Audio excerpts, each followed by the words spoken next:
Well, hello and welcome to another episode of Cut the Cord Lunch and Learn series. I'm excited to be here with you today. Every Wednesday at 12 p.m., a new Cut the Cord Lunch and Learn series will release. How you doing today, Joanna?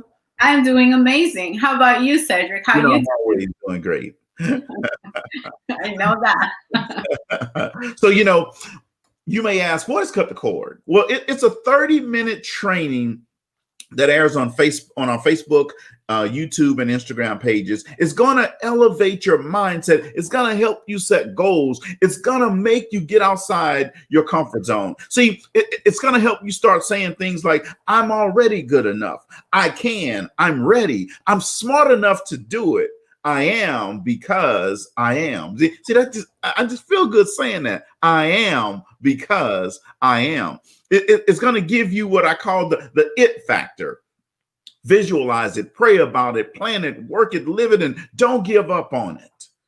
You see, there's nothing wrong, nothing better than having the it factor. Today, we're going to be discussing 6 characteristics of a winning team.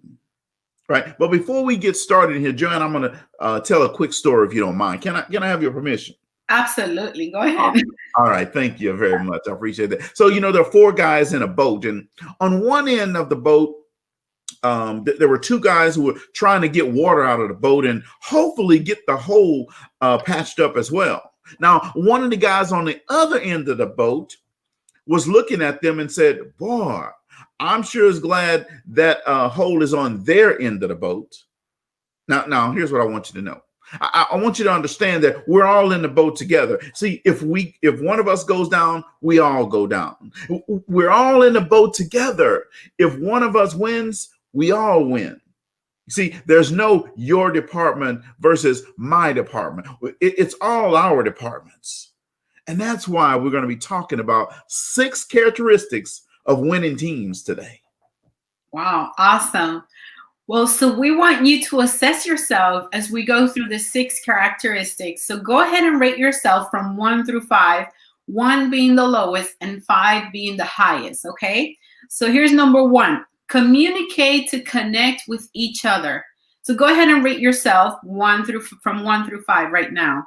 All right, so Pat Summitt says, a lot of leaders lead by assumptions, which is a terrible mistake, Cedric. Leaders should be communicating constantly. The leaders, they should be finding the people and connecting with them in order to lead them. Here's the difference between a manager and the leader. Managers, they manage everybody the same, but leaders, they lead everybody differently. Now, don't you just hate working for managers, right? They micromanage everything. They're always trying to be in your business instead of letting you do your job, right? That's right. Oh, man, that drives me crazy. It does. And let's talk about common ground here because, leadership is all about connecting and finding common ground. So that is the agreement between our team to communicate with each other. Adaptability. I will move from my world to your world. That's what a leader do. Availability. I'm going to walk slowly through the crowd to be with you. I want to be available to you. I want to share something with you, Cedric, something really great that I found out. Delta Airlines CEO Ed Bastian, he will fly coach so he can learn what he needs to better run the airline. He talks with the passengers and he watches the flight attendants. And that right there, I think is just super awesome. Any other leader, in his where he is right now, will probably take a private jet, right? Right. Or first class. But I absolutely love that approach. I love that approach because he's embodying that concept of walk slowly through the crowd. That's what it means. Observe and go through what's happening on the floor, on the front line. What are the passenger experiencing? How is your team delivering the service that you're expecting to give those passengers? I absolutely love that. Another great practice to find common ground is questions. I will continually ask questions. My early leadership was to direct and tell. And later in life, I learned that questions is where specialists, Cedric. Yes. The more I listen, the more I learn how I could add value to the team. And ask yourself, do we have an environment that is full of open communication? That is an amazing question. If you didn't get a chance to write it, I'm going to repeat it again, Cedric. Mm-hmm. Do we have an environment that is full of open communication? Yeah, that's a really good question. And, I know a lot of leaders, I'm thinking of a couple of leaders that need to ask themselves that question for their team, but I'm not going to digress. I'm not going to go there, Joanna. You're not making me go there today. Don't go there. Right? So the second question of these 6 characteristics of winning teams is create an environment that is conducive to teamwork, winning, and togetherness. Now go ahead and rate yourself 1 to 5, 1 being lowest, 5 being highest. How are you and your team in that area, creating a winning environment, right? See, that's important to grow in your team and your organization. You have to understand that. Now you got to ask yourself a question here. Do we have an environment where people operate outside of their comfort zone? You see, if you have creativity and innovation happening in your organization, then you have some people operating outside their comfort zone. If you lack creativity and innovation in your business, you know that nobody's working outside their comfort zone. Everybody's coming to work every day. They're showing up and they're doing their little thing in their little cubicle. Mm-hmm. Nobody's getting outside the comfort zone. That's not what special is. See, let's do this. Let's look at the top college and NFL teams. It's usually the same ones every year. Alabama, Clemson, Ohio State, sometimes LSU, right? But it's usually the same ones at the top, right? Let's look at in the school districts, in your state, in your region, in your district. It's usually the same ones that are the top schools. It's the same districts that are the top districts, right? It's the same states that's normally the top states, right? Mm-hmm. Now, let's take it to business. Let's look at businesses, the top businesses in your industry, no matter what industry you're in. Let's look at the top ones. It's usually the same ones. They have innovation, creativity. They're coming up with new things, new ideas. They're challenging. They're disrupting the market. It's usually the top ones. If your business doesn't fall in there, if your department doesn't fall in there, most people are probably working in their comfort zone. Think about that, right? The law of intentionality says, John, I love this, right? Growth is the only guarantee that tomorrow will be better than today. Whoo, man, that makes me feel good when I hear that. Growth is the only guarantee that tomorrow is better than today. See, winning teams create winning environments. It's just natural. It happens. You don't even have a choice. It just happens, right? Now, one of the things that winning teams also do is they have a strong bench. See, the law of the bench says great teams have great depth. See, any team that wants to excel must have good substitutes as well as starters. Check out your bench. Check out your bench. See, the key to making the most of the law of the bench is continually improving the team. Let's look at a couple of sports examples. In 2018, the University of Alabama football team won the college championship, right?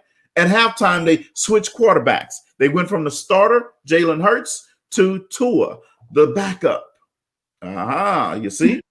Mm-hmm. Let's look at the Philadelphia Eagles, 2018. They started the season off with Carson Wentz as a quarterback. Well, he got hurt. What did they do? They went to the bench. They got Nick Foles to come in, and he took them to the Super Bowl, and they won it. The law of the bench is there. Absolutely. What you said? There you go. Make changes. Another example. See, starters are your frontline employees. Bench players is everyone who supports the starters. This is why you have to have a good bench. Now here's something we got to think about, right? See, the future of your team can be predicted by 3 things. It doesn't matter if you're in city government, if you're in federal government, you're in state government, if you're in corporate America, if you're in a school district, if you're in trash collection, no matter where you are, the future of your team is predicted by these 3 things. 1, recruitment. Who's joining the team? Number 2, training. Are you developing the team? And number 3, losses. Who is leaving the team? Man, I'll tell you what, when I think of this, Joanna, what I do is I think of what's called the revolving door principle. Now let me kind of help you audience with understanding this revolving door principle. See, if eights are coming in and threes are going out, then the future is bright. But let's flip that. If threes are coming in on the team and eights are going out, on a scale of 1 to 10, if eights are going out and threes are coming in, the future is not so bright. Absolutely. It's not going to be too good. Right. So the question is not will you lose people? The question is, who are you losing? Mm-hmm. Right. See, the goal is to bring in people who are better than you're losing. See, the next question is, what are you doing to develop the people that you have right now? Now, Joanna, that's going to make some people mad that I just said that. What are you doing to develop the people right now? See, because a lot of employees, they don't want to be developed. They don't want to learn nothing new. All they want to do is come in, stay on the clock to get their time.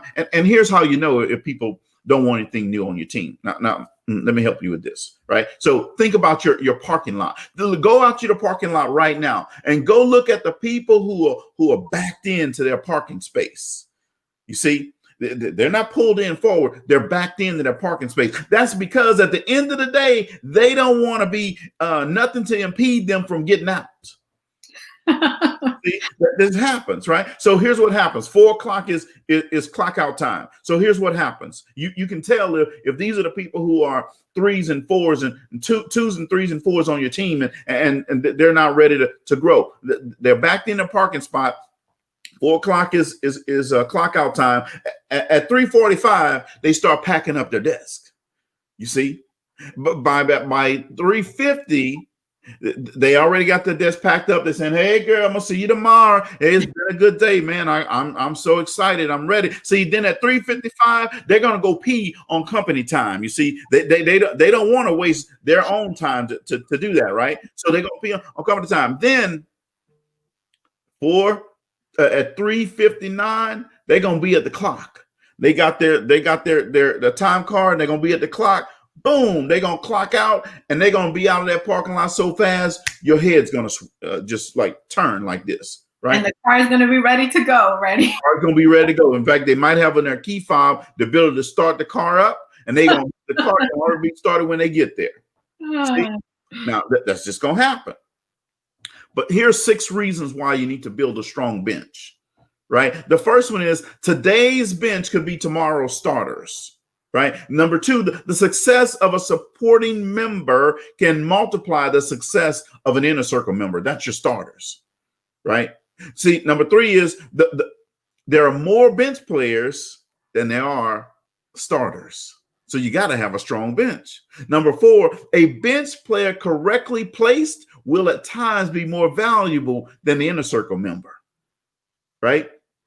Number 5, a strong bench gives the leader more options. Now, everybody wants more options, right? So a strong bench is going to give you more options, right? And number 6, usually the bench is called upon at critical times for the team. Now, think about this. Think about when a starter fouls out. Who do you call? You're going to call a bench player, right? Think about the relief pitcher. What are you doing? You're taking the starting pitcher out and you're going to the bench. Think of, if you believe in the bench in the 4th quarter, they're going to help bring you through. Wow, I love that. Those are some really good reasons to build a good bench, right? I hope our audience is taking notes here because you're dropping some gold right now, Cedric.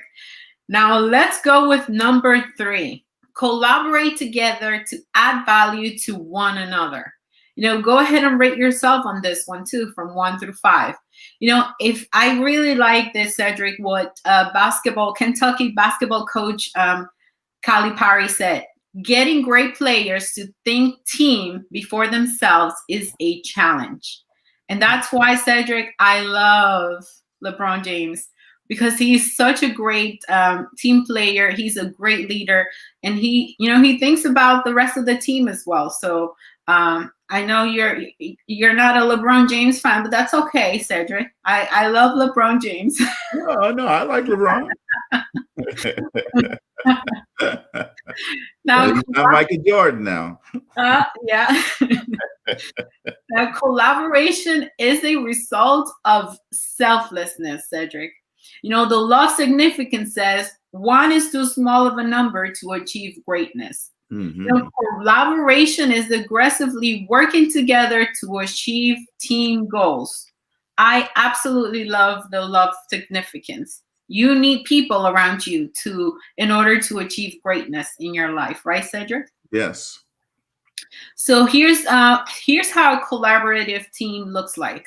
You know, they like one another. They work hard to help each other.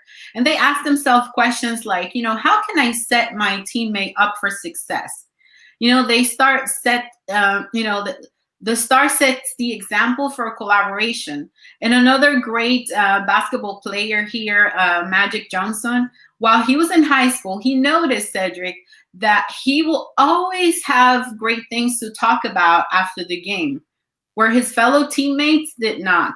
And that's because they were passing the ball to him to do most of the scoring, right? So he decided that he wanted to help the rest of his team, the teammates, to get better. So he decided that he will become a good passer. And I love that example because you know what, Cedric? People do what people see. If you want to be a good leader, you have to lead by example. You have to do and model what you want your team to do. That's what you do. I know that's what you do. Hey, I definitely try. Hey, guys, one of the things I notice is Joanna has all these great examples, but all of them are Lakers, right? I'm a Celtics guy. She doesn't have any Celtic player examples on here. I don't know. There's a problem with this.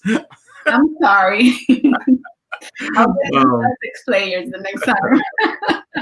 But I love the law of significance as well. So number four is concentrate on being the best team that you can be. Now rate yourself on that. Be honest with yourself, right? Is your team a 1 or a 5 on a 1 to 5 on in this area, right?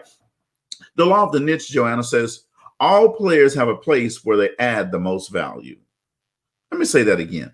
All players have a place where they add the most value. Now that's just awesome right there, right? And when people are in a place where they can add the most value means they're operating in their areas of strength, right? Mm-hmm. So great leadership must know the team. Great leadership must know the situation, and great leadership must know the players. See, only great leaders know this. See, average leaders won't know this. Good leaders won't know this. Only the great leaders will know this. See, good and average leaders will be more worried about themselves than and less worried about the team. You see, and if you're not a great leader today, that's okay. Don't get mad. Don't get upset with us. We're just telling you. We're just trying to help you. Right now, wait a minute now. Now, don't. You know I love you, right? So don't get upset if you're not a great leader today and you don't know this. That's okay. All you have to do is now you know what you need to work on. That's it. It's all about self-improvement. So come on back here and let me hug you up a little bit so you know that I'm not. All right. Now we good, right? Okay. All right. So what happens when one or more members are in the wrong position? Morale erodes. See, think about if you're the point guard and they have you playing center. Are you going to be excited about that every night? Right? If you're the sales guy and they have you operating in service, are you going to be excited about that job every day? If you're a marketing person and they have you in finance, are you going to be excited about that? Mm-hmm. Right? No, you're not. So morale erodes when we don't have people in the right place.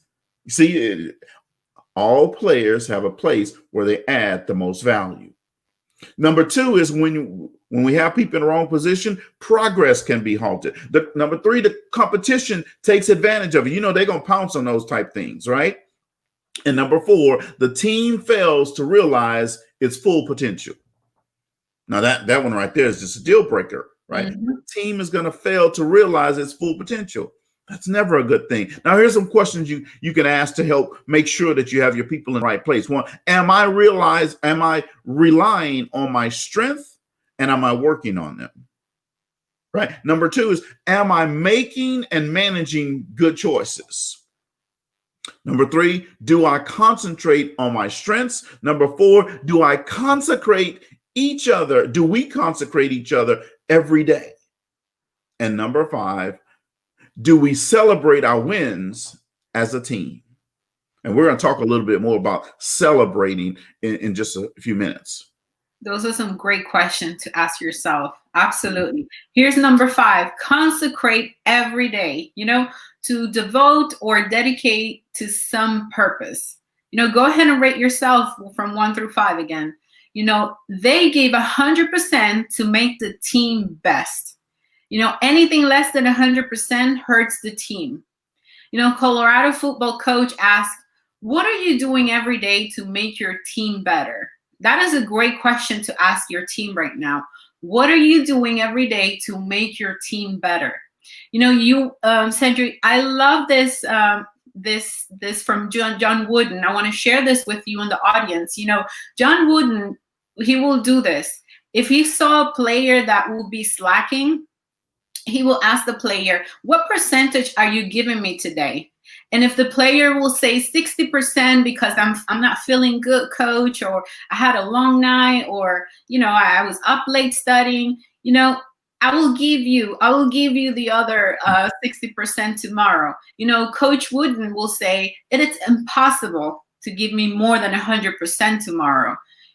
And I absolutely love that, because I think we do that all the time, right? We don't give our 100% today because we think we're going to be able to give more tomorrow. Like if I give you 40% today, I'm going to give you the other 60 tomorrow and give you 160%.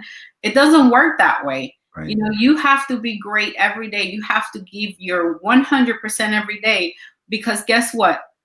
If you don't give today, what you don't give today, it's gone. It's lost forever.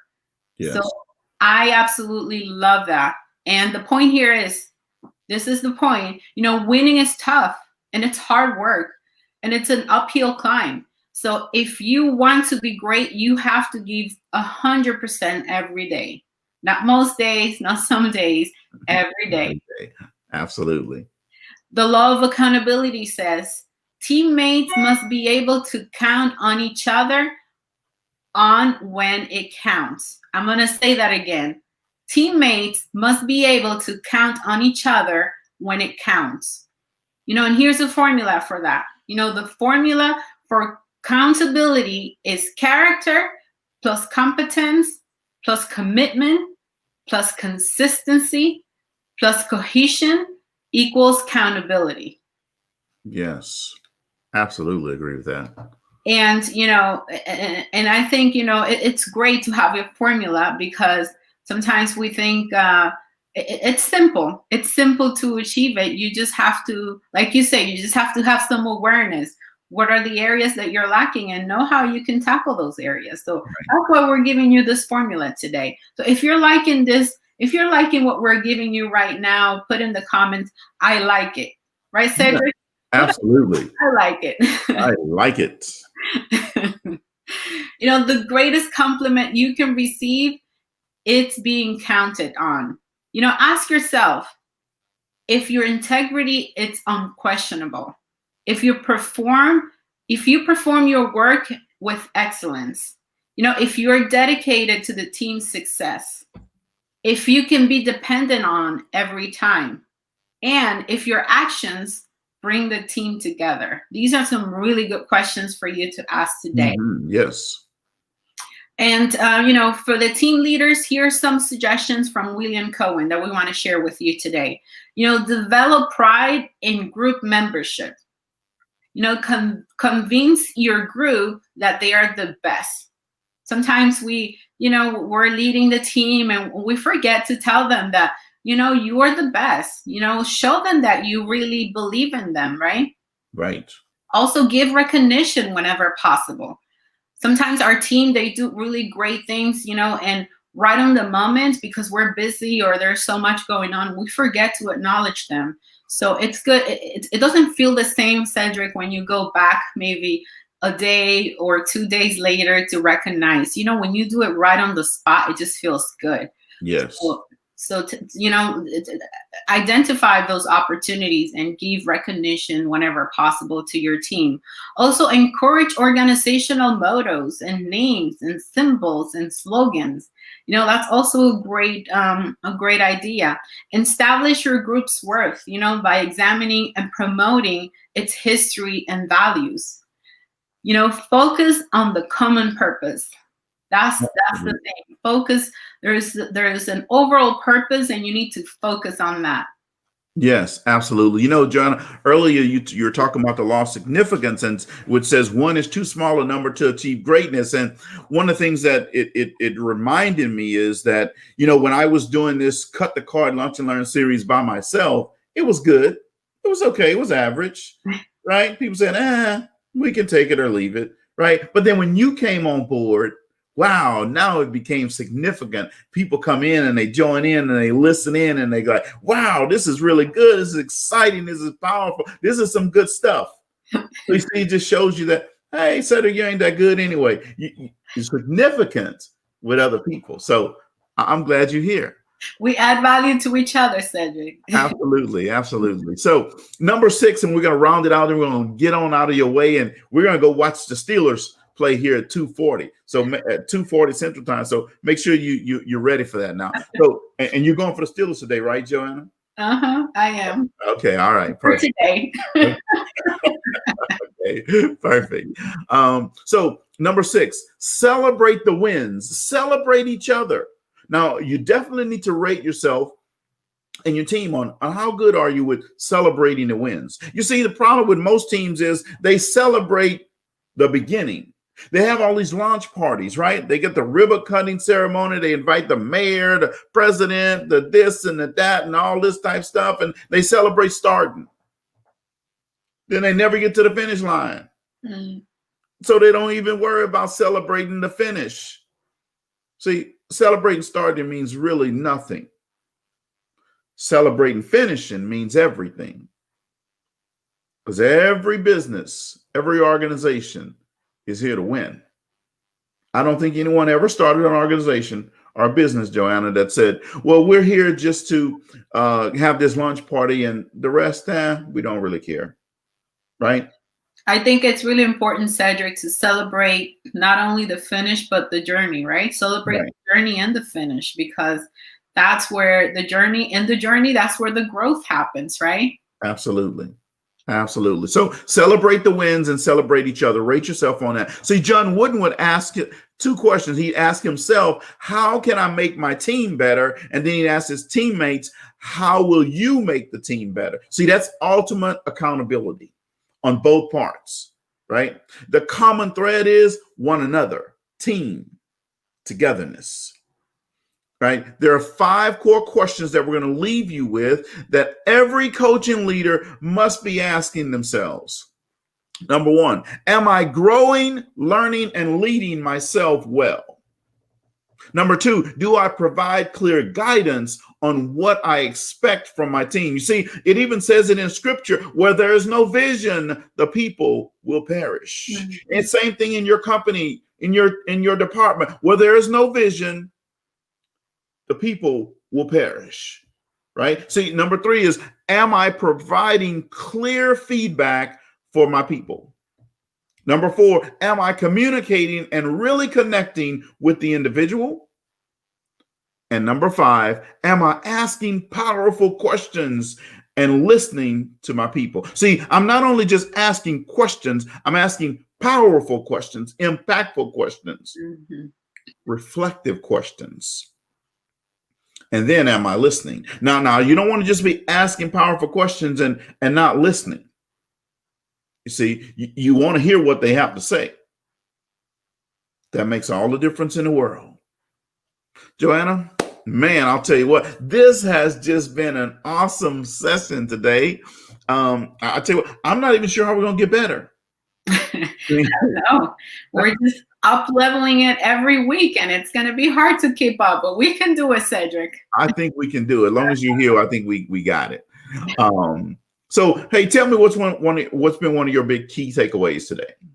Well, for me, I think for this lesson, Cedric, it all comes down to, when we talk about leadership, I think it's caring for your people. The law of significance says one is too small of a number to achieve greatness. So you need your people, you need your team. And in order for you to win, you need your team with you.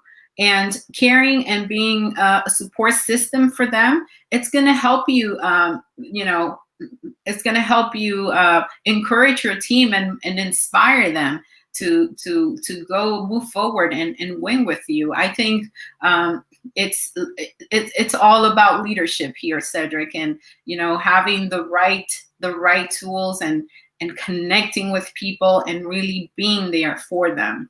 Yes, I agree with you 100%. So that's been awesome. So thank you guys for tuning in to Cut the Cord today. We really appreciate you tuning in every Wednesday at noon. See, our goal is to help you and your teams go to a higher level. See, we want to hear from you.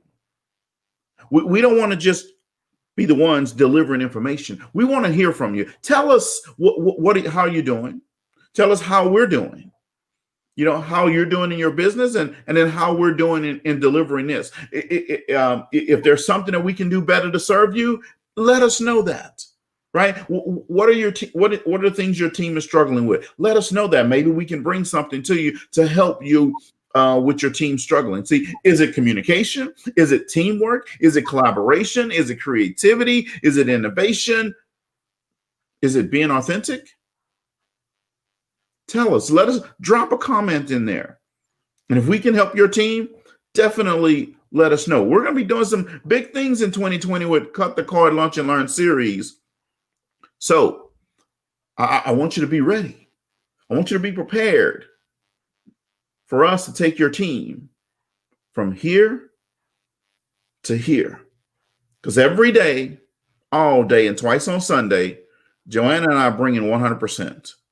And we're going to help your team bring 100% every day, not some days, not most days, not every other day, but every day. So send us a message and put in the subject line, Cut the Cord.